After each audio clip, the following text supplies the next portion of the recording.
everyone to झलक, a series of weekly current affairs by Disha publication. मैं हूं पायल और आज झलक में हम जानेंगे पिछले हफ्ते की महत्वपूर्ण खबरों के बारे में, जो कि है एग्जाम पॉइंट ऑफ व्यू से मोस्ट इंपॉर्टेंट और आपकी जनरल नॉलेज के लिए भी। तो चलिए बिना वक्त जाया किए शुरू करते हैं। मेरा युवा Bharat, that is my Bharat. Recently, Prime Minister Modi launched the Mera Yuva Bharat, that is My Bharat platform, aiming to be a technology-driven facilitator for youth development and youth-led development. हाल ही में प्रधानमंत्री मोदी ने युवा विकास और युवा नेतृत्व वाले विकास यानी यूथ लेड डेवलपमेंट के लिए टेक्नोलॉजी ड्रिवन फैसिलिटेटर बनने का लक्ष्य रखते हुए मेरा युवा भारत माय भारत मंच लॉन्च किया है। तो जानते हैं इसके बारे में। नेशनल यूथ पॉलिसी में युवा की परिभाषा के अनुरूप मेरा भारत 15 से 29 साल के जो इस आयु वर्ग के जो युवा हैं उनको बेनिफिट करेगा। खास तौर पे किशोरों के लिए बनाए गए प्रोग्राम कंपोनेंट्स कार्यक्रम घटकों के मामले में लाभार्थी 10 से 19 वर्ष के आयु वर्ग के होंगे। ये एक डिजिटल प्लेटफॉर्म है जो कि एक फिजिकल प्लस डिजिटल दोनों को मिलाकर इसे बोलते हैं डिजिटल प्लेटफॉर्म, जिसमें शारीरिक गतिविधि के साथ साथ डिजिटल रूप से जुड़ने का मौका भी शामिल है। ये एक ऐसे ढांचे की कल्पना करता है जो हमारे देश के यूथ प्रोग्राम्स, मेंटोर्स और अपने लोकल कम्युनिटीज के साथ सीमलेसली यानी निर्बाध रूप से जुड़ सके। ये जुड़ाव लोकल इश्यूज के बारे में उनकी समझ को गहरा करने और रचनात्मक समाधानों यानी क्रिएटिव सॉल्यूशंस में योगदान करने के लिए उन्हें सशक्त बनाने के लिए डिजाइन किया गया है।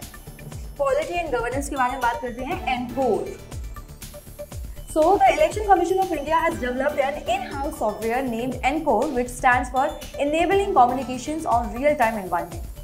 यानी भारत के चुनाव आयोग ECI ने ENCORE नामक एक इन-हाउस सॉफ्टवेयर विकसित किया है, जिसका मीनिंग है वास्तविक समय के वातावरण पर संचार सक्षम करना। ENCORE कुशल उम्मीदवार और इलेक्शन मैनेजमेंट के लिए डिजाइन किया गया एक कॉम्प्रिहेंसिव सॉफ्टवेयर सूट है जो इलेक्टोरल प्रोसेस के दौरान सुचारू संचालन के लिए कई प्रकार की सुविधाएं प्रदान करता है। एनकोर रिटर्निंग ऑफिसर्स को कैंडिडेट नॉमिनेशन से लेकर वोटर टर्नआउट ट्रैकिंग यानी मतदान ट्रैकिंग, वोटों की गिनती, result compilation and data management तक विभिन्न चुनाव संबंधी कार्यों का प्रबंधन करने के लिए उसके मैनेजमेंट के लिए सीमलेस और इंटीग्रेटेड प्लेटफॉर्म प्रदान करता है। रिटर्निंग अधिकारियों को उम्मीदवारों के नॉमिनेशंस की ऑनलाइन जांच करने की अनुमति देता है, उसको अलाउ करता है। कैंडिडेट्स को ऑनलाइन नॉमिनेशन और एफिडेविट जमा करने की सुविधा प्रदान करना है। कैंडिडेट्स की फाइनेंशियल एसेट्स और लायबिलिटीज के बारे में अतिरिक्त जानकारी प्रदर्शित करना है। Fire, education, police, environment and CPWD सहित विभिन्न विभागों के साथ कोऑर्डिनेशन की सुविधा प्रदान करना है। National Efficient Cooking Program. Energy Efficiency Services Limited, a joint venture of public sector undertakings and the Ministry of Power, unveiled two groundbreaking initiatives: the National Efficient Cooking Program and the Energy Efficient Fans Program on November 2, 2023 in New Delhi. आपको बता दें, इस programme का उद्देश्य भारत में खाना पकाने की प्रथाओं में क्रांति लाना है, रेवोल्यूशन लाना और एनर्जी एफिशिएंट फैंस के महत्व को हाईलाइट करना है। इन पहलों के प्रति EESL की प्रतिबद्धता में देश भर में 1 करोड़ कुशल BLDC पंखे यानी BLDC फैंस और 20 lakh energy efficient induction cook stoves का वितरण शामिल है। NECP induction based cook stoves पेश करके भारत में खाना पकाने की प्रथाओं को बदलने के लिए तैयार है, जो पारंपरिक खाना पकाने के तरीकों पर 25 से 30% तक का लागत लाभ यानी प्रॉफिट प्रदान करता है। देश भर में 20 लाख इंडक्शन कुक स्टोव तैनात करके EESL का लक्ष्य खाना पकाने के तरीकों के पर्यावरणीय प्रभाव को कम करना है, जैसे कि जो भी खाना बनाने से जो एनवायरनमेंट पे इफेक्ट्स आते हैं, जैसे कि स्वच्छ हवा सुनिश्चित करना, क्लीन एयर को सेंड करना और नागरिकों के लिए बेहतर स्वास्थ्य सुनिश्चित करना है। EFP देश भर में 1 करोड़ सीलिंग पंखे वितरित करने के लक्ष्य के साथ ऊर्जा कुशल BLDC पंखे तैनात करने पर केंद्रित है। ये पहल न केवल एनर्जी की खपत करेगी और पर्यावरणीय प्रभाव को कम करती है, बल्कि बिजली बिल कम करते हुए उपभोक्ता सुविधा भी बढ़ाती है। इंडिया मैन्युफैक्चरिंग शो 2 नवंबर 2023 को माननीय रक्षा मंत्री जी श्री राजनाथ सिंह ने बेंगलुरु कर्नाटक में 3 दिन का इंडिया मैन्युफैक्चरिंग शो का उद्घाटन किया। लघु उद्योग भारती और IMS फाउंडेशन द्वारा संयुक्त रूप से आयोजित और रक्षा उत्पादन विभाग, रक्षा मंत्रालय द्वारा समर्थित ये कार्यक्रम make in India make for the world की केंद्रीय थीम रखता है। ये आयोजन न केवल अत्याधुनिक टेक्नोलॉजीज और इनोवेशंस को प्रदर्शित करने के लिए एक मंच के रूप में काम करता है, बल्कि भारत के इकोनॉमिक लैंडस्केप में स्मॉल स्केल इंडस्ट्रीज के महत्व पर भी जोर देता है। माइक्रो एंड स्मॉल एंटरप्राइजेस यानी अधिकांश अर्थव्यवस्थाओं में सभी बिजनेसेस का 95% से ज्यादा का हिस्सा जो है और वे रोजगार वृद्धि के प्राथमिक चालक हैं उनके लिए। इंडियन मैन्युफैक्चरिंग शो का 6th एडिशन प्रदर्शकों के लिए एरोस्पेस और defence engineering, automation, robotics and drone सहित विभिन्न क्षेत्रों में अपनी टेक्नोलॉजीज, इक्विपमेंट और रिसर्च और डेवलपमेंट को प्रदर्शित करने के लिए एक मूल्यवान मंच के रूप में भी काम करता है। The annual report on road accidents in India 2022 has been published by the Ministry of Road Transport and Highways. ये रिपोर्ट एशिया प्रशांत सड़क दुर्घटना डेटा के सहित एशिया और प्रशांत के लिए संयुक्त राष्ट्र आर्थिक और सामाजिक आयोग द्वारा प्रदान किए गए मानकीकृत प्रारूपों में कैलेंडर वर्ष के आधार पर राज्यों और केंद्र शासित प्रदेशों के पुलिस विभागों से प्राप्त डेटा और जानकारी पर आधारित है। The report is based on the data information received from police departments of states, UTs on calendar year basis in standardized formats as provided by the United Nations Economic and Social Commission for Asia and the Pacific under the Asia Pacific Road Accident Data Base Project. As per the report, a total of 4,61,312 road accidents have been reported by states and union territories during the calendar year 2022, which claimed 1,68,491 lives and caused injuries to 4,43,366 persons. This marked an increase of 11.9% in accidents, 99.4% in fatalities and 15.3% in injuries compared to the previous year. इस report ने दुर्घटनाओं में योगदान देने वाले कारकों को संबोधित करने के लिए एक व्यापक दृष्टिकोण अपनाने की तात्कालिकता पर जोर देती है, जिसमें तेज गति यानी हाई स्पीड और लापरवाही से गाड़ी चलाना, नशे में गाड़ी चलाना और ट्रांसपोर्ट रूल्स का अनुपालन न करना शामिल है। सड़क सुरक्षा ऑडिट और वैश्विक सर्वोत्तम प्रथाओं से सीखने के लिए अंतर्राष्ट्रीय सहयोग जैसी पहलों में सक्रिय रूप से शामिल है। QR codes on food products for visually impaired। हाल ही में food safety and standards authority of India ने दृष्टिबाधित यानी विजुअली इम्पेयर्ड इंडिविजुअल्स के पहुंच के लिए फूड प्रोडक्ट्स पर QR कोड शामिल करने की सिफारिश की है, जिसमें कहा गया है कि इससे सभी के लिए सुरक्षित भोजन तक पहुंच सुनिश्चित होगी। FSSAI ने 2019 में फ्रंट ऑफ पैक लेबलिंग का प्रस्ताव रखा, जो कस्टमर्स को इन्फॉर्म चॉइस के लिए सचेत और शिक्षित करने के लिए प्रमुख रणनीति है। QR कोड एक प्रकार का 2-डायमेंशनल मैट्रिक्स बारकोड है, जो कई प्रकार के डेटा को स्टोर कर सकता है, जैसे alphanumeric text, website, URLs, contact information और भी बहुत कुछ। रिकमेंडेशंस FSSAI के 2020 के अनुरूप हैं। विजुअली इम्पेयर्ड इंडिविजुअल्स की पहुंच के लिए QR कोड को शामिल करके ये कदम विकलांग व्यक्तियों के अधिकार अधिनियम 2016 के अनुरूप है। It promotes inclusivity and equal access to the essential information। आपको बता दें, इन कोड को स्मार्टफोन एप्लीकेशन का इस्तेमाल करके स्कैन किया जा सकता है, जो यूजर को जानकारी पढ़कर सुना सकता है। भारत में फूड प्रोडक्ट्स पर QR कोड को शामिल करके सार्वजनिक स्वास्थ्य में सुधार, उपभोक्ता संरक्षण को बढ़ाने और समावेशिता को बढ़ावा देने की दिशा में एक महत्वपूर्ण कदम है। NMC's one nation one registration platform national medical commission medical practitioner information यानी चिकित्सक की जानकारी तक आसान पहुंच के लिए one nation one registration platform के साथ भारत के मेडिकल रजिस्ट्रेशन सिस्टम को बदलने की योजना बना रहा है। NMC की पहल का उद्देश्य भारत में प्रत्येक फिजिशियन के बारे में जानकारी तक सार्वजनिक पहुंच प्रदान करके डुप्लीकेशन एंड ब्यूरोक्रेटिक हर्डल्स, दोहराव और नौकरशाही बाधाओं, इसका मतलब है उसको खत्म करना है। एक national medical register patch pilot डॉक्टरों को क्रॉस स्टेट प्रैक्टिस के लिए विशिष्ट पहचान संख्या प्रदान करेगा। अंडर ग्रेजुएट स्टूडेंट्स को एक मास्टर ID सौंपी जाएगी, जिसे कोर्स पूरा होने पर उजागर किया जाएगा, जिससे qualification update and cross state licensing की सुविधा मिलेगी। NMR डॉक्टर्स पर डेटा केंद्रीकृत करेगा। NMR डॉक्टरों पर डेटा को केंद्रीकृत करेगा, जिसमें क्वालिफिकेशन, रजिस्ट्रेशन डेट्स, स्पेशलिटीज और भी बहुत कुछ शामिल है, जो एक्सेसिबिलिटी को स्ट्रीमलाइनिंग करेगा।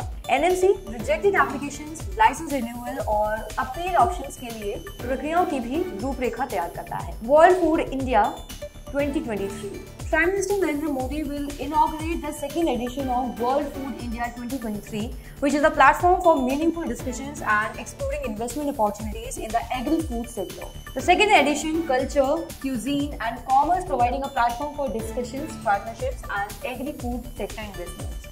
आपको बता दें, कार्यक्रम नई दिल्ली के प्रगति मैदान स्थित भारत मंडपम में शुरू हुआ, जहां प्रधानमंत्री नरेंद्र मोदी सम्मान करेंगे। इस उद्घाटन का एक उल्लेखनीय आकर्षण 1 लाख से ज्यादा SHG सदस्यों के लिए प्रारंभिक कैपिटल असिस्टेंस यानी पूंजी सहायता वितरित करके सेल्फ हेल्प ग्रुप्स का समर्थन करने की प्रधानमंत्री की प्रतिबद्धता होगी। वर्ल्ड फूड इंडिया 2023 का लक्ष्य भारत को food basket of the world के रूप में स्थापित करना है। यह आयोजन 2023 को इंटरनेशनल ईयर ऑफ मिलेट्स के रूप में मनाने के साथ मेल खाता है, जो डाइवर्स और सस्टेनेबल फूड सोर्सेज के महत्व पर और जोर देता है। वर्ल्ड फूड इंडिया 2023 में इंडियन फूड प्रोसेसिंग इंडस्ट्री के इनोवेशन और स्ट्रेंथ को प्रदर्शित करने के लिए डिजाइन किए गए विभिन्न मंडप में होंगे। ये आयोजन कुल 48 सत्रों की मेजबानी करेगा, जिनमें से प्रत्येक फूड प्रोसेसिंग इंडस्ट्री के विभिन्न पहलुओं पर केंद्रित होगा। वर्ल्ड फूड इंडिया के संस्करण में नीदरलैंड्स भागीदार देश के रूप में काम करेगा, जो इस आयोजन की अंतर्राष्ट्रीय पहुंच और सहयोग का प्रतीक है। जापान जो है वो फोकस देश होगा, जो ग्लोबल फूड सेक्टर में अपने यूनिक कॉन्ट्रीब्यूशंस और इनोवेशन पर प्रकाश डालेगा। अब बात करते हैं कॉन्फ्रेंसेस एंड समिट्स के बारे में। World Telecommunication Standardization Assembly Bharat 2024 में prestigious World Telecommunication Standardization Assembly की मेजबानी करने के लिए तैयार है, जो 5G और 6G नेटवर्क की प्रगति की दिशा में एक महत्वपूर्ण कदम है। Union communication and IT minister Ashwini Vaishnaw ने ग्लोबल टेक्नोलॉजी लैंडस्केप में देश के बढ़ते महत्व पर जोर देते हुए इंडिया मोबाइल कांग्रेस 2023 में ये घोषणा की। वर्ल्ड टेलीकम्युनिकेशन स्टैंडर्डाइजेशन असेंबली एक क्वाड्रेनियल इवेंट है और ITU-T यानी स्टैंडर्डाइजेशन सेक्टर के शासी सम्मेलन के रूप में काम करता है। ये यूनाइटेड नेशंस सिस्टम के अंतर्गत एक एंटिटी इंटरनेशनल टेलीकम्युनिकेशन यूनियन द्वारा आयोजित 3 विश्व सम्मेलनों में से एक है। यह आयोजन ग्लोबल टेलीकम्युनिकेशन स्टैंडर्ड्स को स्थापित करने में महत्वपूर्ण भूमिका निभाता है, जिससे भारत की WTSA की मेजबानी एक महत्वपूर्ण मील का पत्थर बन जाती है। International biosphere reserve day 2023 international biosphere reserve day की 2nd एनिवर्सरी 3 नवंबर को मनाई जाती है, जो हमारे पर्यावरण की सुरक्षा और स्थिरता को बढ़ावा देने में, आपको बता दें, रिच टू रीफ थीम वाले SACAM कार्यक्रम में दक्षिण और मध्य एशिया में सस्टेनेबल एनवायरमेंटल प्रैक्टिसेस यानी टिकाऊ पर्यावरण प्रथाओं पर सहयोग की सुविधा प्रदान की। ये दिन biodiversity and promoting sustainable development यानी इसको बढ़ावा देने में बायोस्फीयर रिजर्व की भूमिका का जश्न मनाता है। इसका उद्देश्य जागरूकता बढ़ाना, सर्वोत्तम प्रथाओं को साझा करना और बायोस्फीयर रिजर्व के विश्व नेटवर्क यानी ग्लोबल नेटवर्क की उपलब्धियों को प्रदर्शित करना है। Third international convention on sustainable trade and ministry of commerce and industry के department for promotion of industry and internal trade के एक autonomous organisation quality council of India ने नई दिल्ली में सस्टेनेबल ट्रेड एंड स्टैंडर्ड्स यानी सतत व्यापार और मानकों पर तीसरे अंतर्राष्ट्रीय कन्वेंशन को होस्ट किया। QCI और अफ्रीकन ऑर्गेनाइजेशन फॉर स्टैंडर्डाइजेशन ने ग्लोबल ट्रेड लैंडस्केप को बढ़ावा देने, व्यापार संबंधों को मजबूत करने और ट्रेड रिलेशंस को स्ट्रेंथन यानी उसको मजबूत करने के लिए एक द्विपक्षीय समझौते पर सिग्नेचर किया। भारत ने ब्राजील और मैक्सिको के साथ साझेदारी की है और अब वॉलंटरी सस्टेनेबिलिटी स्टैंडर्ड्स के संबंध में ARSO के साथ सहयोग बढ़ाया है। Open network for digital commerce पहल पर प्रकाश डाला गया, क्योंकि ये डिजिटाइजेशन की पहल को आगे बढ़ा रहा है और भारत में ई-कॉमर्स में क्रांति यानी रेवोल्यूशन ला रहा है और डिजिटल युग में व्यापार को ज्यादा सुलभ और कुशल बना रहा है। ICSTS में नेशनल टेक्निकल वर्किंग ग्रुप तंत्र के माध्यम से नेशनल टेक्निकल वर्किंग ग्रुप मानकों की तुलना global good agricultural practices standard से की गई है और ICSTS पर नेशनल इंटरप्रिटेशन गाइडलाइंस का निर्माण भी हुआ है। 6th Assembly of International Solar Alliance. Recently, the 6th Assembly of International Solar Alliance was convened at Bharat Mandapam in New Delhi. इस असेंबली ने ISA की ब्रॉड स्ट्रैटेजी पर चर्चा की, जिसमें रिन्यूएबल सोर्सेज में संक्रमण से पहले ऊर्जा पहुंच पर ध्यान केंद्रित करने की आवश्यकता पर जोर दिया गया। ऑर्गेनाइजेशन की दर्शन access first and then transition यानी पहले पहुंच और फिर संक्रमण को दोहरा लिया। इस असेंबली ने परियोजनाओं के लिए viability gap funding for projects में वृद्धि की घोषणा की है। खासतौर से अफ्रीकी देशों में ज्यादा इन्वेस्टमेंट को बढ़ावा देने के लिए इसे 10% से बढ़ाकर 35% तक कर दिया गया है। ISA द्वारा समर्थित 4 परियोजनाओं का उद्घाटन किया गया। ये पहल अलग अलग देशों में फैली मलावी संसद का सोलराइजेशन यानी सौरीकरण करना है, फिजी में ग्रामीण स्वास्थ्य केंद्रों का सोलराइजेशन, सेशेल्स में सोलर पावर्ड कोल्ड स्टोरेज की स्थापना, किरिबाती में एक स्कूल का सोलराइजेशन। भारत ने सोलर एनर्जी को प्राइमरी एनर्जी सोर्स बनाने की प्रतिबद्धता की पुष्टि की है और इस बात पर जोर दिया कि रिन्यूएबल एनर्जी संभावित रूप से 2030 तक दुनिया की कुल बिजली का 65% आपूर्ति कर सकती है और 2050 तक 90% बिजली क्षेत्र को डीकार्बनाइज कर सकती है। बात करेंगे डिफेंस की। भारतीय वायुसेना यानी IAF इंडियन एयरफोर्स ने अपनी डिफेंस कैपेबिलिटीज को मजबूत करने के लिए चाइना और पाकिस्तान के साथ सीमाओं पर 3 S-400 Triumph air defence missile squadrons तैनात किए हैं। S-400 ट्रायम्फ रूस द्वारा विकसित एक मोबाइल सतह से हवा में मार करने वाली मिसाइल प्रणाली है जो विमान, ड्रोन, क्रूज मिसाइल और बैलिस्टिक मिसाइल जैसे अलग अलग हवाई लक्ष्यों को रोकने और नष्ट करने में सक्षम है। भारत ने चाइना और पाकिस्तान के खिलाफ अपनी वायु रक्षा क्षमताओं और निवारक मुद्रा को बढ़ाने के लिए S-400 मिसाइलों की खरीद का फैसला किया, जो अपनी वायुसेना और मिसाइल शस्त्रागार का आधुनिकीकरण और विस्तार कर रहे हैं। हिंद महासागर क्षेत्र में चाइना की बढ़ती उपस्थिति और प्रभाव का मुकाबला करने के लिए भारत का अधिग्रहण महत्वपूर्ण है, जहां चाइना बंदरगाहों, अड्डों और बुनियादी ढांचा परियोजनाओं का निर्माण कर रहा है। रक्षा अनुसंधान और विकास संगठन के नेतृत्व में प्रोजेक्ट कुशा भारत की एक महत्वाकांक्षी रक्षा पहल है, जिसका उद्देश्य 2028-29 तक अपनी लंबी दूरी की वायु रक्षा प्रणाली विकसित करना है। इस प्रोजेक्ट कुशा से रूस की प्रसिद्ध S-400 प्रणाली और इजराइल की आयरन डोम प्रणाली की प्रभावशीलता की प्रतिस्पर्धा होने की उम्मीद है। Adaptation gap report 2023 UN Environment Programme द्वारा जारी अडेप्टेशन गैप रिपोर्ट 2023 के नवीनतम संस्करण के अनुसार डेवलपिंग कंट्रीज को मीनिंगफुल अडेप्टेशन वर्क करने के लिए इस दशक में हर साल कम से कम 215 बिलियन अमेरिकी डॉलर की आवश्यकता है। 2021 में अडेप्टेशन प्रोजेक्ट्स के लिए डेवलपिंग कंट्रीज को लगभग 21 बिलियन अमेरिकी डॉलर दिए गए थे, जो पिछले सालों की तुलना में लगभग 15% कम था। The adaptation finance gap estimated adaptation financing needs and costs and finance flows के बीच अंतर अतीत में बढ़ गया है। The adaptation gap is likely 10 to 18 times as great as current international adaptation finance flow. That's at least 50% higher than previous range estimates. The current adaptation finance gap is now estimated at USD 194 to 366 billion per year.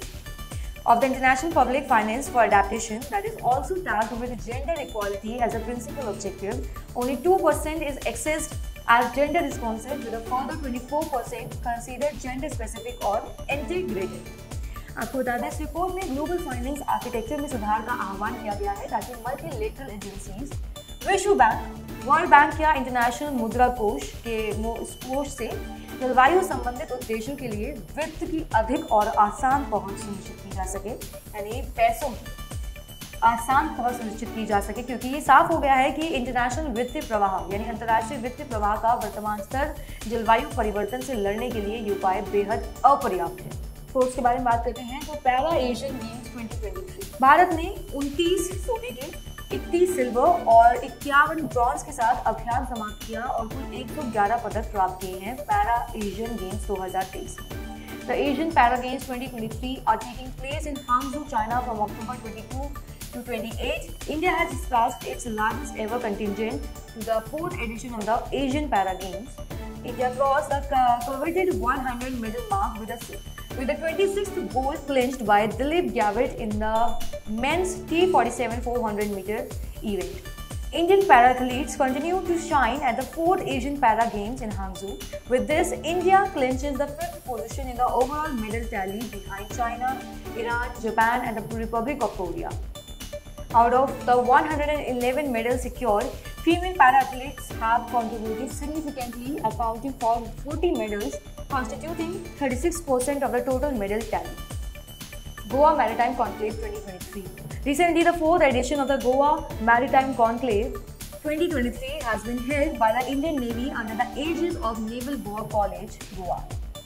आपको बता दें, इस conclave में Comoros, Bangladesh, Indonesia, Madagascar, Malaysia, Maldives, Mauritius, Myanmar, Seychelles, Singapore, Sri Lanka और Thailand के साथ साथ 12 हिंद महासागर देशों के प्रतिनिधियों ने भाग लिया। 2003 की थीम थी हिंद महासागर क्षेत्र में समुद्री रक्षा यानी maritime security in the Indian Ocean region, converting common maritime priorities into collaborative mitigating frameworks.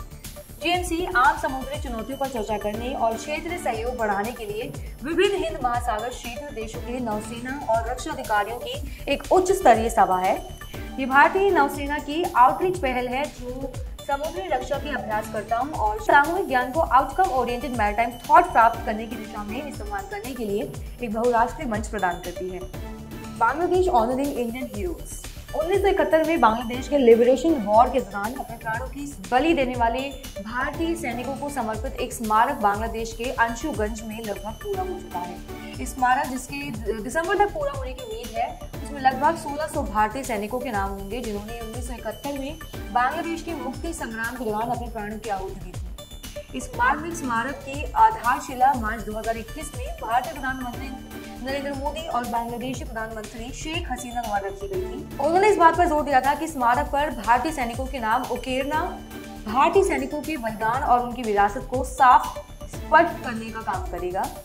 मार्च 2021 में अपनी बांग्लादेश यात्रा के दौरान प्रधानमंत्री ने उन भारतीय सैनिकों की बहादुरी को सलाम किया जिन्होंने अपने बांग्लादेश समकक्षों के साथ लड़ाई लड़ी। उन्होंने मुक्ति संग्राम के दौरान भारतीय सशस्त्र बलों द्वारा इस्तेमाल किए गए सैन्य उपकरणों को बांग्लादेश के संग्रहालयों में प्रदर्शित करने के लिए दान करने की भारत की मंशा की भी घोषणा की, जिससे दोनों देशों के बीच मजबूत संबंध और मजबूत हुए। Chinese communist party enhances ties with Solomon island. चीनी कम्युनिस्ट पार्टी के एक डेलीगेशन ने सोलोमन द्वीप का दौरा किया और बढ़ते सहयोग और आपसी हितों पर प्रकाश डाला।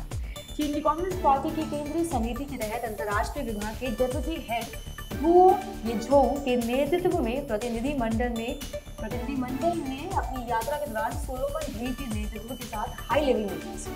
यात्रा के दौरान चीनी प्रतिनिधिमंडल ने सोलोमन द्वीप के प्रधानमंत्री मनेशी सोगोवरे, विदेश मंत्री और ऊर्जा मंत्री से भी मिला था। Visa free entry. थाईलैंड 10 नवंबर 2023 से 10 मई 2024 तक भारत और ताइवान के नागरिकों के लिए वीजा फ्री एंट्रीज की अनुमति देकर अपने पर्यटन उद्योग को पुनर्जीवित करने के लिए कदम उठा रहा है। इस डिसीजन का जो उद्देश्य था वो इन देशों के भी यात्रियों के लिए थाईलैंड की सुंदरता का पता लगाना और देश के पर्यटन क्षेत्र में योगदान करना आसान बनाना है। इस घोषणा के अनुसार भारत और ताइवान के यात्री बिना वीजा के थाईलैंड में अधिकतम यानी मैक्सिमम 30 दिनों तक रहने का आनंद ले सकते हैं। महामारी से पहले चीन थाईलैंड का टॉप 3 पैंडेमिक टूरिज्म मार्केट था, जिसने 2019 में रिकॉर्ड 39 मिलियन आगमन में से 11 मिलियन का योगदान किया। India Bhutan enhance bilateral ties with cross border railway. Bharat and Bhutan proposed cross border rail link and trade infrastructure upgrades के साथ अपने द्विपक्षीय संबंधों को बढ़ा रहा है। During a meeting between Prime Minister Narendra Modi and Bhutan King Jigme Khesar, both countries discussed trade, technology and cross-border connectivity. ये ऐसे समय में आया है जब चीन और भूटान अपने सीमा विवाद को सुलझाने के लिए बातचीत कर रहे हैं। दोनों देश भारत के असम में कोकराझार और भूटान के गेलेक्सी के बीच प्रस्तावित रेल लिंक के लिए फाइनल लोकेशन सर्वे करने को सहमत हुए हैं, जिसे भारतीय समर्थन से बनाया जा रहा है। कनेक्टिविटी और टूरिज्म को बढ़ावा देने, भूमि मार्ग से तीसरे देश के नागरिकों के प्रवेश और निकास की सुविधा के लिए असम में दारंगा और भूटान में सैमडुक जोंगखातो आर्वजन चेक पोस्ट स्थानों के रूप में नामित किया जाएगा। आपको बता दें, भारत भूटान की 12वीं और 13वीं पंचवर्षीय योजनाओं के बीच परिवर्तन के दौरान भारत द्वारा समर्थित परियोजनाओं के लिए ब्रिज फाइनेंसिंग प्रदान करेगा। भारत भूटान की कौशल विकास और क्षमता निर्माण कार्यक्रम ग्याल सुंग परियोजना के लिए रियायती वित्त पोषण पर विचार करेगा। World Food India 2023. The second edition of World Food India 2023 was inaugurated recently in New Delhi, where the Prime Minister of India provided seed capital assistance to over 1 lakh self-help groups. Ministry of Food Processing Industries ने 2017 में world Food India का पहला edition launch किया था। World Food India 2023 भारतीय खाद्य अर्थव्यवस्था का प्रवेश द्वार है, जो भारतीय और विदेशी निवेशकों के बीच साझेदारी की सुविधा प्रदान करता है। Global declaration for river dolphins.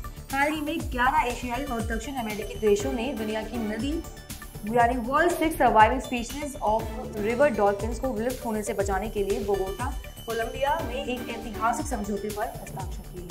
नदी डॉल्फिन के लिए ग्लोबल डिक्लेरेशन का उद्देश्य सभी नदी डॉल्फिन प्रजातियों की गिरावट को रोकना और ठोस प्रयासों के माध्यम से सबसे कमजोर आबादी को मजबूत करना है। घोषणा को अपनाने वाले देश में शामिल हैं Bangladesh, Bolivia, Brazil, Cambodia, Colombia, Bharat, Nepal, Pakistan, Peru, Venezuela.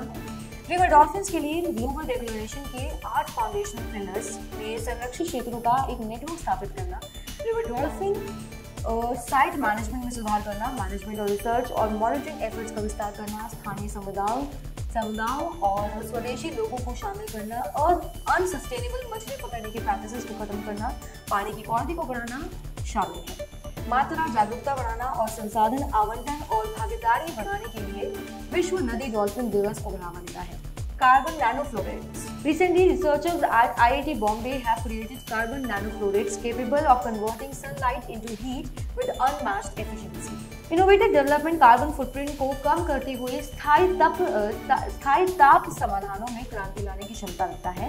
IIT Bombay के शोधकर्ताओं द्वारा विकसित कार्बन नैनोफ्लोरेंस 87% की प्रभावशाली लाइट एब्जॉर्प्शन एफिशिएंसी को प्रदर्शित करता है। तो ट्रेडिशनल सोलर थर्मल मटेरियल्स के बिल्कुल अपोजिट, जो आमतौर पर केवल विजिबल और अल्ट्रावायलेट लाइट को एब्जॉर्ब करते हैं, इंफ्रारेड विजिबल लाइट और अल्ट्रावायलेट के साथ साथ मल्टीपल फ्रीक्वेंसीज ऑफ सनलाइट को एब्जॉर्ब करते हैं। कार्बन नैनोफ्लोरेंस की एक वर्ग मीटर की कोटिंग 1 घंटे के अंदर लगभग 5 लीटर पानी को वेपराइज कर सकती है, जो कमर्शियल सोलर स्टिल्स के प्रदर्शन को पार कर जाती है। CAR-T cell therapy. Recently, the Central Drug Standard Control Organization has granted market authorization for NexCAR19, India's first indigenously developed chimeric antigen receptor T cell, that is CAR cell therapy. Key points. Bharat अब स्वदेशी card और gene therapy platform रखने वाले पहले विकासशील देशों में से एक है। NexCAR19 एक प्रकार की कार्ड और जीन थेरेपी है जिसे इम्यूनो एक्ट द्वारा भारत में स्वदेशी रूप से विकसित किया गया है, जो IIT बॉम्बे में इंक्यूबेट की गई कंपनी है।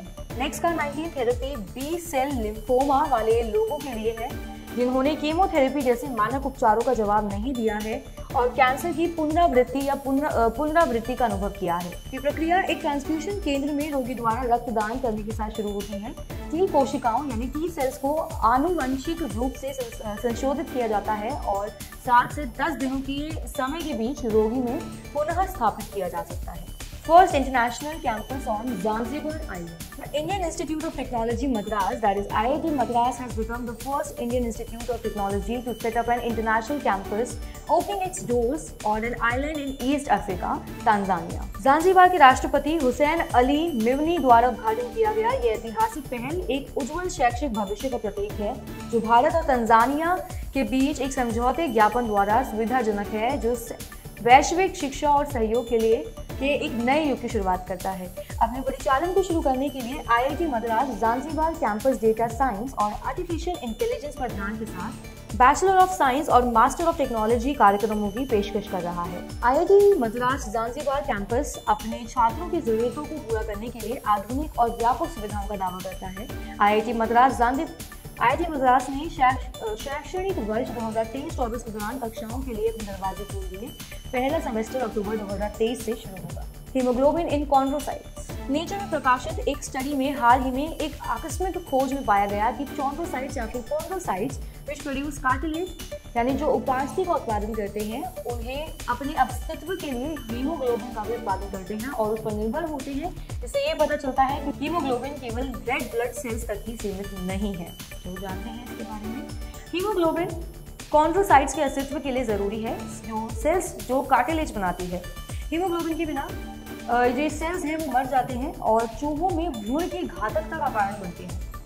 हीमोग्लोबिन सेल्स के भीतर ऑक्सीजन का परिवहन करके कॉन्ड्रोसाइट्स को कम ऑक्सीजन स्तर से निपटने में मदद करता है। हीमोग्लोबिन के बिना कॉन्ड्रोसाइट हाइपोक्सिक स्ट्रेस और खराब काम से पीड़ित होते हैं। संरचनाएं जिन्हें हीमोग्लोबिन बॉडीज या हीमोग्लोबिन कॉन्ड्रोसाइट्स के लिए ऑक्सीजन भंडार के रूप में काम करता है। हीमोग्लोबिन कॉन्ड्रोसाइट्स के लिए ऑक्सीजन भंडार के रूप में काम करता है, जरूरत पड़ने पर ऑक्सीजन छोड़ता है। हीमोग्लोबिन के बिना कॉन्ड्रोसाइट्स पर्याप्त ऑक्सीजन स्तर बनाए नहीं रख पाते हैं और मर जाते हैं। Surrogacy law. हाल ही में दिल्ली हाईकोर्ट ने सरोगेसी लॉ 2021 के तहत सरोगेसी की एलिजिबिलिटी के साथ मैरिटल स्टेटस के संबंध पर भी सवाल उठाया है। पेटिशनर ने सरोगेसी एक्ट की धारा 2(1)(s) को चुनौती दी, जो 35 से 45 वर्ष की आयु के बीच भारतीय विधवाओं या तलाकशुदा महिला के सरोगेसी का लाभ उठाने के अधिकार को सीमित करती है।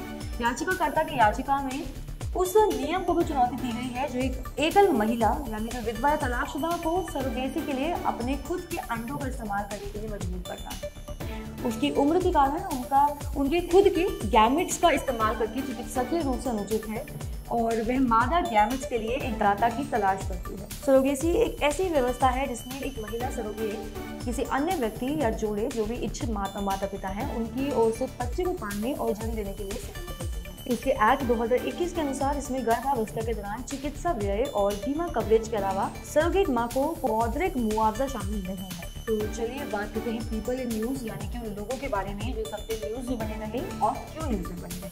तो सबसे पहले बात करेंगे दीपेश नंदा की। Tata Power has appointed Deepesh Nanda as the president renewables and the CEO and MD of its subsidiary Tata Power Renewable Energy Limited. आपको बता दें दीपेश नंदा उद्योग में 28 सालों के व्यापक अनुभव के साथ अपनी नई भूमिका में ज्ञान और विशेषज्ञता का खजाना लेकर आए हैं। उनकी पेशेवर यात्रा ने उन्हें GE, फ्लोसर्व और टाइको जैसे प्रतिष्ठित कंपनियों में विभिन्न भूमिकाओं में उत्कृष्ट प्रदर्शन करते हुए देखा गया है। Shiv Nadar. HCL Tech founder Shiv Nadar and his family have retained the top spot on the Edelweiss Hurun India Philanthropy List 2023. HCL Technologies के संस्थापक शिव नादर ने देश के सबसे उदार व्यक्ति का खिताब बरकरार रखा है। उनके बाद विप्रो के संस्थापक अजीम प्रेमजी हैं। 2023 के लिए एडेलेवेस हुरिन इंडिया की परोपकार सूची के अनुसार शिव नादर 2042 करोड़ की वार्षिक दान के साथ भारत की अग्रणी परोपकारी हैं। शिव नादर एक भारतीय उद्योगपति और परोपकारी हैं। वे HCL टेक्नोलॉजीज और शिव नादर फाउंडेशन के संस्थापक और मानकाधीश हैं। Rajendra Menon, former Chief Justice Rajendra Menon of the Delhi High Court has been re-elected as the chairman of the Armed Forces Tribunal for a 4-year term, ensuring his leadership until June 6, 2027. आपको बता दें ये अध्यक्ष के रूप में उनका लगातार दूसरा कार्यकाल है। शुरुआत में उन्होंने 2019 में इस पद के लिए नामांकित किया गया था। Surendra Adhana, Senior Indian diplomat Surendra Adhana has been re-elected to serve on the Advisory Committee on Administrative and Budgetary Questions at the United Nations for the term 2024 to 26. सलाहकार समिति व्यापक भौगोलिक प्रतिनिधित्व के आधार पर 3 साल की अवधि के लिए महासभा द्वारा चुनी गई 21 सदस्यों की एक विशेषज्ञ समिति है।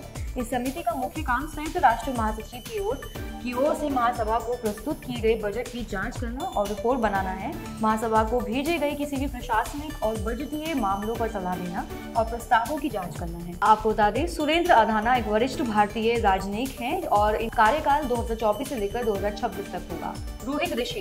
Rohit Rishi has taken on the role of Executive Director at the Bank of Maharashtra, succeeding Shri A.B. Vijay Kumar. Key points. ये नियुक्ति श्री AB के स्थान पर 1 नवंबर 2023 से शुरू होकर 3 साल के कार्यकाल के लिए है। विजय कुमार की ये नियुक्ति श्री AB के स्थान पर 1 नवंबर 2023 से शुरू होकर 3 साल के कार्यकाल के लिए है। उनका व्यापक अनुभव, शैक्षणिक योग्यता और पेशेवर कौशल उन्हें बैंक की नेतृत्व टीम में एक मूल्यवान सदस्य बनाते हैं। Manoranjan Mishra. RBI has appointed Manoranjan Mishra as a new executive director effective from November 1, 2023 to oversee 3 crucial departments within the RBI. RBI में 3 दशकों से ज्यादा के अनुभव और बैंकिंग और वित्त के विभिन्न पहलुओं में एक मजबूत पृष्ठभूमि के साथ मिश्रा की नियुक्ति केंद्रीय बैंक में विशेषज्ञता का खजाना लेकर आती है। मिश्रा के पास अर्थशास्त्र में स्नातकोत्तर डिग्री और बैंकिंग और वित्त में MBA है। Hiralal Samaria. Shri Hiralal Samaria assumed office as a Chief Information Commissioner. नए नियुक्त व्यक्तियों द्वारा पदभार ग्रहण करने के उपलक्ष्य में केंद्रीय सूचना आयोग में शपथ ग्रहण समारोह आयोजित किया गया है। समारोह के दौरान श्री हीरालाल सामरिया ने नव नियुक्त सूचना आयुक्तों को पद की शपथ दिलाई है। उनके पास इलेक्ट्रॉनिक्स और संचार इंजीनियरिंग में ऑनर्स के साथ स्नातक की डिग्री है। केंद्रीय सूचना आयोग में सूचना आयुक्त के रूप में शामिल होने से पहले श्रीमती आनंदी रामलिंगन ने भारत सरकार के रक्षा मंत्रालय के तहत भारत इलेक्ट्रॉनिक्स लिमिटेड में अध्यक्ष और प्रबंध निदेशक का पद संभाला। Saima Wazir, the daughter of Bangladesh's Prime Minister Sheikh Hasina, won a decisive victory in election for the WHO Regional Director for Southeast Asia, securing 8 out of 10 votes. अपने चुनावी जीत के परिणाम स्वरूप साइमा वाजिद 1 फरवरी 2024 को दक्षिण पूर्व एशिया के लिए WHO के क्षेत्रीय निदेशक के रूप में 5 साल के कार्यकाल के लिए पदभार ग्रहण करने के लिए तैयार है। साइमा वाजिद करंटली ऑटिज्म और न्यूरो डेवलपमेंटल डिसऑर्डर पर बांग्लादेश की राष्ट्रीय सलाहकार समिति के अध्यक्ष के रूप में कार्यरत है। आपको बता दें वे बांग्लादेश के प्रधानमंत्री शेख हसीना की बेटी हैं। उन्हें 2014 में 4 साल के लिए मानसिक स्वास्थ्य पर विश्व स्वास्थ्य संगठन के 25 सदस्यीय विश्व सलाहकार पैनल के वैश्विक ऑटिज्म वर्किंग के रूप में भी नियुक्त किया गया था। So friends, that's it for today. मिलते हैं नेक्स्ट वीक झलक में। अगर आपको ये वीडियो पसंद आया हो या किसी भी तरह से हेल्पफुल लगा हो या यूजफुल लगा हो तो please like, comment and share it with your friends और family. Also subscribe to our channel for more videos like this and don't forget to hit the bell icon for updates. Thank you.